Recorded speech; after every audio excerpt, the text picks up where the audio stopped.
देखिए बेटा, एक और क्वेश्चन मैंने यहां पर लिखा हुआ है। क्वेश्चन जरा देखिए, टेक्स्ट बुक का क्वेश्चन है, how much positive and negative charge is there in 1 cup of water. यानी कि एक कप ऑफ वाटर में कितना पॉजिटिव एंड नेगेटिव चार्ज होता है। देखो बेटा, सिंपल सी बात है, जितना इसमें पॉजिटिव चार्ज होगा उतना ऑब्वियसली नेगेटिव ही होगा। ठीक है, तो ये कोई एक फाइंड आउट कर लेते हैं। देखिए, मैं यहां पर कुछ चीज कंसिडर करूंगा, जरूरी नहीं आप भी वही अमाउंट कंसिडर कर दो। लाइक मैं कंसिडर करूंगा, मेरे पास एक कप ऑफ वाटर है, ठीक है ना, कप ऑफ वाटर है मेरे पास, इसमें कंसिडर कर लेता हूं मैं। आप कोई और अमाउंट भी ले सकते हो, याद रखना, ये जरूरी नहीं मैं जो अमाउंट ले रहा हूं वो ही आप कंसिडर कर लो। मैं कंसिडर कर रहा हूं, इसमें लेट अस सपोज दैट इसमें है 250 ग्राम्स ऑफ वाटर। ठीक, दैट मींस मैं कंसिडर कर रहा हूं एक कप ऑफ वाटर, इसमें 250 ग्राम ऑफ वाटर है। ठीक है, आप कुछ और भी कंसिडर कर सकते हो, तो मैं लिख लेता हूं यहां पर, let us consider that a cup of water contains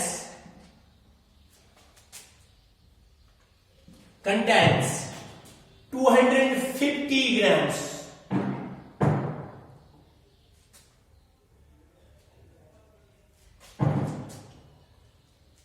let's consider that a cup of water contains 250 grams of water. ठीक, यहां तक होगी बात। अगर कोई चाहे तो वो दूसरा कोई अमाउंट ले सकता है, कोई फर्क नहीं पड़ेगा, आंसर डिफरेंट आएगा कुछ, और वो कहां से वैरी करेगा वो भी मैं बताता हूं। तो हमने क्या कंसिडर किया, हमने कंसिडर किया a cup of water, and इस कप ऑफ वाटर में हमने कितना अमाउंट ऑफ वाटर कंसिडर किया, 250 ग्राम। नाउ अब देखिए, चूंकि हमें पता है मोलर मैस ऑफ वाटर अगर देखा जाए, as we know that the molar mass of water, ठीक है, is कितना है, 18 ग्राम। सबको पता है, केमिस्ट्री में पढ़ा होगा आपने मोल कॉन्सेप्ट। जो वाटर का मोलर मैस है वो कितना है बेटा, वो है 18 ग्राम। उसका मतलब क्या हुआ, उसका मतलब क्या हुआ, वाटर का 18 grams molar mass है, that simply indicates ना, that simply indicates जो 18 grams of water है, जो 18 grams of water है, इसमें कितने नंबर ऑफ मॉलिक्यूल्स प्रेजेंट होंगे, इसमें कितने नंबर ऑफ मॉलिक्यूल्स प्रेजेंट होंगे बेटा, जरा बताइए, जरा बताइए। दैट इज 18 ग्राम्स में कितने नंबर ऑफ मॉलिक्यूल्स होंगे, equal to Avogadro's number, that is 6.023 into 10 raised power 23 molecules of water यहां पर प्रेजेंट होंगे। ठीक है, 18 ग्राम्स में कितने मॉलिक्यूल्स प्रेजेंट होंगे, 6.023 into 10 raised power 23। नाउ अगर मैं लिखूं इसको ऐसे, 18 ग्राम इंटू लिखू 1 is equal 6.023 into 10 raise power 23 gram, 23, फर्क पड़ेगा कोई नहीं। हाँ, अगर मैं ऐसे लिखू 1 gram is equal to 6.023 into 10 raise power 23 divided by 18, तो इसका मतलब क्या हुआ, इसका मतलब हुआ 1 ग्राम में, अगर 18 ग्राम्स में इतने होते हैं तो 1 ग्राम में कितने होंगे, 6.023 into 10 raise power 23 divided by 18 molecules होंगे फिर किसमें, 1 ग्राम ऑफ वाटर में।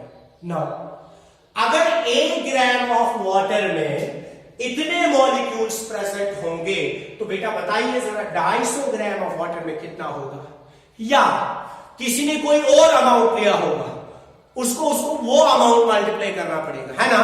तो मैं लिखूंगा ना देयरफॉर, तो मैं लिखूंगा ना therefore 250 gram of water contains कितने मॉलिक्यूल्स बेटा, वो आएगा ना 6.023 इंटू 10⁻23 इंटू आएगा डिवाइड बाई 18 इंटू आएगा ये 250 इंटू आएगा कितना 250। अगर किसी ने कोई और अमाउंट लिया होगा वो अमाउंट कंसिडर करेगा, याद रख लेना। अगर किसी ने कोई और अमाउंट लिया होगा वो उसको मल्टीप्लाई करेगा उस अमाउंट से अगर किसी ने 500 लिया वो 500 से इसको मल्टीप्लाई करेगा, कोई 200 लेगा वो 200 से मल्टीप्लाई करेगा, फिर आंसर वैरी करेगा। तो इसका आंसर जो आएगा वो आएगा फिर 83.65 इंटू 10⁻23 मॉलिक्यूल्स। ठीक है, तो 250 ग्राम है, 250 ग्राम ऑफ वाटर में कितने मॉलिक्यूल्स होंगे? 83.65 इंटू 10⁻23 मॉलिक्यूल्स प्रेजेंट होंगे किसमें? 250 ग्राम में। अब उससे क्या होगा? हमें तो मॉलिक्यूल्स निकालना तो नहीं बोला गया था, हमें बोला गया था चार्ज निकालना। हमें बोला गया था पॉजिटिव चार्ज निकाल दो, नेगेटिव चार्ज निकाल दो। हम मॉलिक्यूल्स निकाल रहे हैं, ये इसलिए निकाल रहे हैं क्योंकि मैंने आपको एक इक्वेशन पढ़ाई थी, इक्वेशन ऑफ क्वांटाइजेशन। ठीक है, इक्वेशन ऑफ क्वांटाइजेशन, वहां पर नंबर ऑफ मॉलिक्यूल्स की हमें जरूरत पड़ेगी। ठीक है, सो वहां से हमें टोटल चार्ज पता जाएगा। ठीक है, फिलहाल इसको यहां पर कॉपी करें।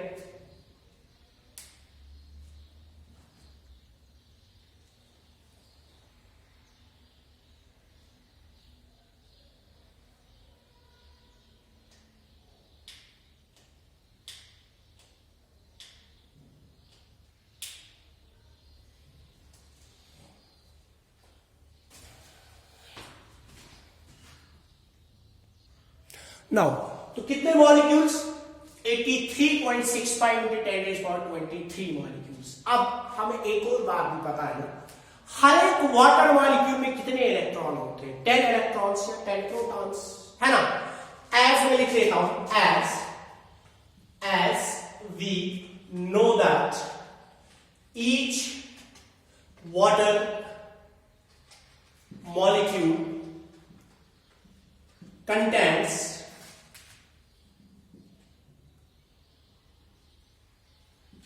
10 electrons और 10 protons। हर एक वाटर मॉलिक्यूल में 10 इलेक्ट्रॉन्स या 10 प्रोटॉन्स होंगे। फिर बताइए इतने मॉलिक्यूल्स में कितने इलेक्ट्रॉन्स या कितने प्रोटॉन्स होंगे? उसको सिंपली करेंगे ना, मॉलिक्यूल्स कितने हैं इनटू मल्टीप्लाई बाय द कितने, एक मॉलिक्यूल में कितने प्रोटॉन्स या इलेक्ट्रॉन्स होते हैं? 10 होते हैं, तो मल्टीप्लाई करेंगे 10 से। सो मैं लिखूंगा देयरफॉर 83.65 इंटू 10⁻23 मॉलिक्यूल्स कंटेंट्स कितने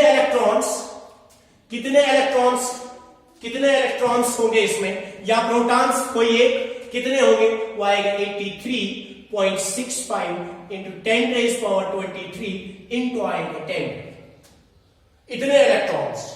ठीक है, नाउ वो कितना आएगा? 83.65 इंटू 10⁻20 बेसिस है, our should be added. Now अगर इसको साइंटिफिक नोटेशन में लिखा जाए तो मैं लिख सकता हूं 8.365 इंटू 10⁻, जितने यहां पर डिजिट्स आप यहां राइज करोगे डेसिमल प्लेस, वहां पर उतने जीरो बढ़ाने पड़ेंगे, दैट्स 25। तो इतने नंबर ऑफ इलेक्ट्रॉन्स या प्रोटॉन्स प्रेजेंट होंगे कितने मॉलिक्यूल्स में? 83.65 इंटू 10⁻23 मॉलिक्यूल्स में इतने इलेक्ट्रॉन्स या प्रोटॉन्स प्रेजेंट होंगे। तो हमारे पास नंबर ऑफ इलेक्ट्रॉन्स आ गया या नंबर ऑफ प्रोटॉन्स आ गया। अब हम इक्वेशन ऑफ क्वांटाइजेशन यूज करके आराम से निकाल सकते हैं कि इसमें कितने नंबर ऑफ इसमें कितना चार्ज होगा।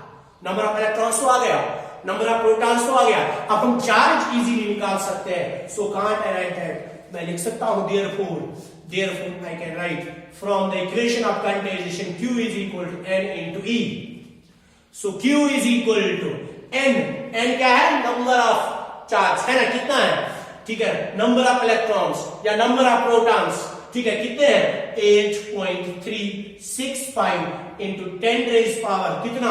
25 इंटू E का वैल्यू कितना होता है?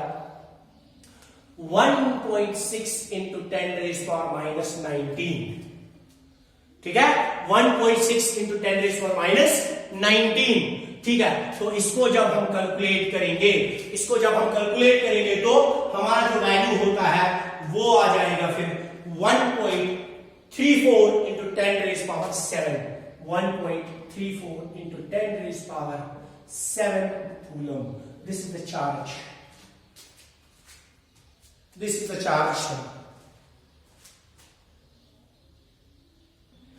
ठीक है बेटा। तो ये हमारे पास एक कप ऑफ वाटर में इतना पॉजिटिव या इतना नेगेटिव चार्ज होता है। ठीक है, तो ये हमारा आंसर था इस क्वेश्चन का ना। एक और क्वेश्चन हम लिख लेते हैं, तब तक आप इसको कॉपी कीजिएगा। देखिए बेटा, एक और क्वेश्चन मैंने यहां पर लिखा कि अ पॉलीथीन पीस रब्ड विद वूल। एक पॉलीथीन का एक पीस एक है, उसको रब किया गया किसके साथ, वूल के साथ।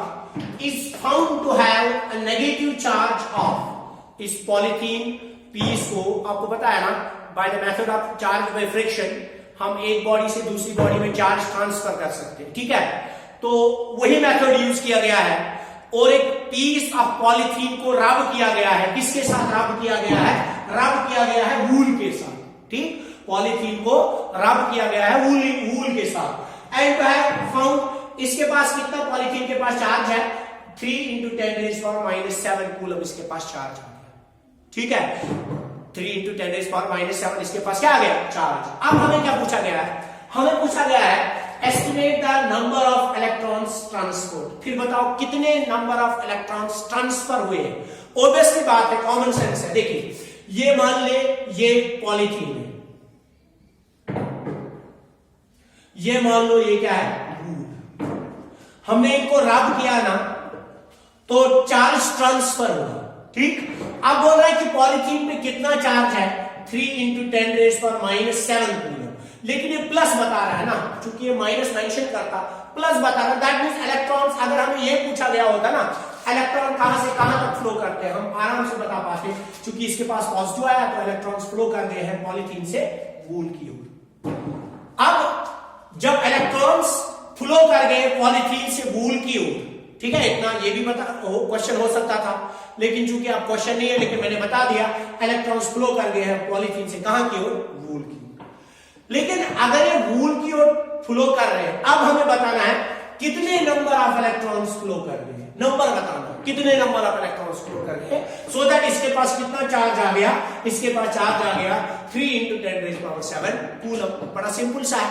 ठीक है ना। पार्ट फर्स्ट अगर देखा जाए सॉल्यूशन में, पार्ट फर्स्ट को क्या करेंगे, from the equation of quantization,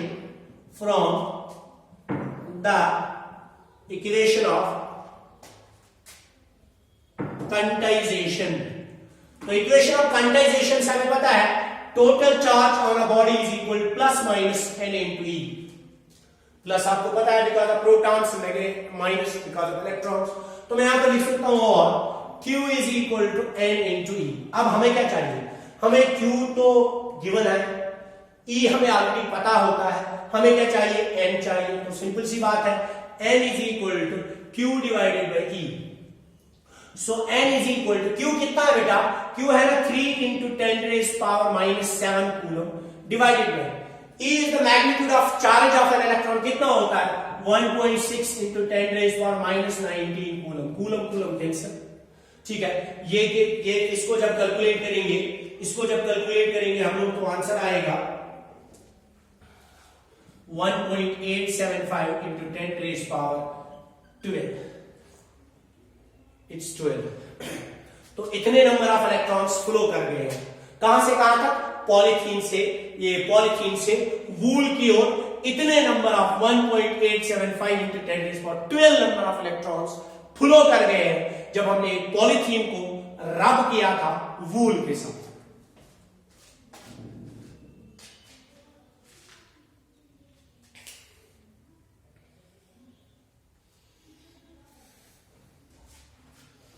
ना अगर देखा जाए फिर क्या है, ये हो गया हमारा पहला पार्ट क्लियर। ठीक है, ये पहला पार्ट हो गया हमारा। इसका दूसरा पार्ट जो है, सेकेंड पार्ट, वो है is there a transfer of mess.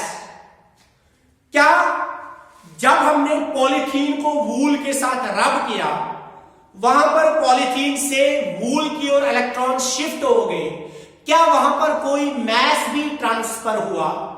अगर आपको एक टॉपिक याद होगा, वो कौन सा टॉपिक था बेटा? वो था प्रॉपर्टीज ऑफ चार्ज। और वहां पर मैंने आप लोगों को पढ़ाया था, मैंने बोला था जब कभी भी चार्ज मूव करेगा ये हमेशा एसोसिएट होता है मैस के साथ। दैट मीन्स चार्ज कभी भी विदाउट मैस नहीं होता है और मैस विदाउट चार्ज हो सकता है। ये मैंने लिखाया भी था, अंडरलाइन भी कराया था वहां पर। मैंने बोला था charge is always associated with the mass, यानी कि जब कभी भी चार्ज एक बॉडी से दूसरी बॉडी की ओर फ्लो करेगा उसके साथ हमेशा मैस होता है। तो यहां पर बता रहा है is there any transfer of mass? Yes, there is the transfer of mass because whenever charge flows from one body to another body, mass is always associated with the charge. Now इसने तो नहीं पूछा है, लेकिन अगर पूछा होता कितना मैस है, कितना मैस होगा इसका, ठीक है ना, कितना मैस होगा फिर उसका, कितना मैस शिफ्ट होगा, वो जाहिर सी बात है ना, सिंपल सी बात है, कितना मैस होगा? मैस ऑफ वूलन, ठीक है, या मैं लिख रहा हूं इंक्रीजिंग मैस ऑफ वूल, क्योंकि वही तो इलेक्ट्रॉन चले गए हैं। कितना होगा? वो होगा number of electrons into mass of each electron. कितने हैं नंबर ऑफ इलेक्ट्रॉन्स? अभी निकाला था 1.875 into 10 raise power 12 into mass of each is 9.1 into 10 raised power minus 31 kg. ठीक है?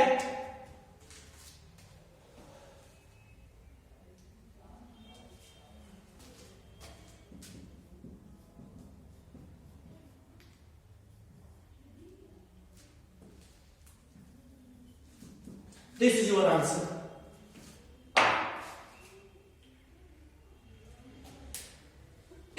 This is your answer. Copy that.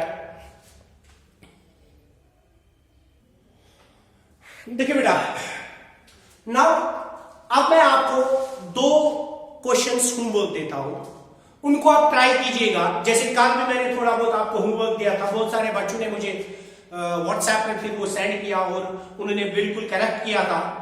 आज फिर से मैं एक दो क्वेश्चंस आपको होमवर्क दे रहा हूं, तो ट्राई कर लेना इनको आएंगे कि नहीं आएंगे, ठीक है? वेक्टर का कॉन्सेप्ट इन पे यूटिलाइज होगा, वेक्टर का, ठीक? तो ट्राई कर लेना, अगर आए तो ठीक, लेकिन व्हाट्सएप मुझे जरूर कर देना, ठीक है? तो उसके बाद अकॉर्डिंगली हम इसको डिस्कस करेंगे यहां पर। अदरवाइज अगर आप मुझे मैसेज नहीं करोगे फिर मुझे पता नहीं चल जाएगा कि आपको आए कि नहीं आए। देखिए मेरे पास एक स्क्वायर एक है, मेरे पास एक क्वेश्चन मैं दे देता हूं। पहला क्वेश्चन नंबर 1, हमारे पास एक स्क्वायर एक है,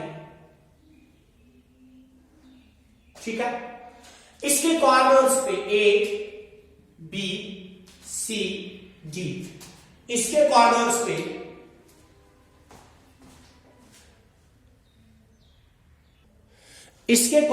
पे हमने क्या रखा?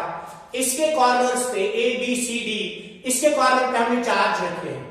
यहां पर रखा मैंने चार्ज +5 कूलम, यहां पर हमने रखा +5 कूलम, यहां पर हमने रखा -2 कूलम और यहां पर हमने रखा -2 कूलम। अब इसका सेंटर पॉइंट अगर कंसिडर किया जाए, सेंटर पे हमने एक पॉइंट चार्ज रखा जिसका मैग्नीट्यूड है 1 कूलम +1 कूलम। आपने क्या निकालना है? आपने निकालना है net force on this charge. फिर से एक बार सुनिए, हमारे पास एक स्क्वायर एक है, इसके कॉर्नर्स पे हमने चार्ज रखे लाइक जिस पे +5 कूलम, इस पे क्या -2 कूलम, इस पे क्या -2 कूलम, इस पे क्या +5 कूलम, और एक सेंटर पे एक और चार्ज हमने रखा। You need to find out this charge, ये force on this charge. And second question is that we have an equilateral triangle. हमारे पास एक इक्विलेटरल ट्रायंगल एक है, इसके 3 कॉर्नर्स पे A, B, C पे हम पॉजिटिव चार्ज रखें +Q,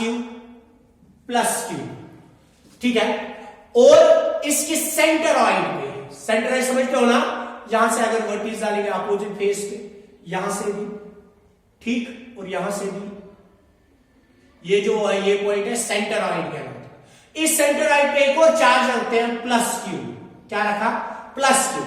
आपने बताया इस प्लस क्यू पे कितना नेट फोर्स है। ये दो क्वेश्चन आप होमवर्क रखिए। क्या बोला मैंने? हमारे पास एक इक्विलेटरल ट्रायंगल है ए बी सी, इसके कॉर्नर्स पे हमने चार्ज रखे, एक पे plus Q plus Q plus Q. तो आपने क्या करना है, इसके सेंटरॉइड पे एक और चार्ज रखा हमने, आपने बताना इस पे नेट फोर्स कितना होगा।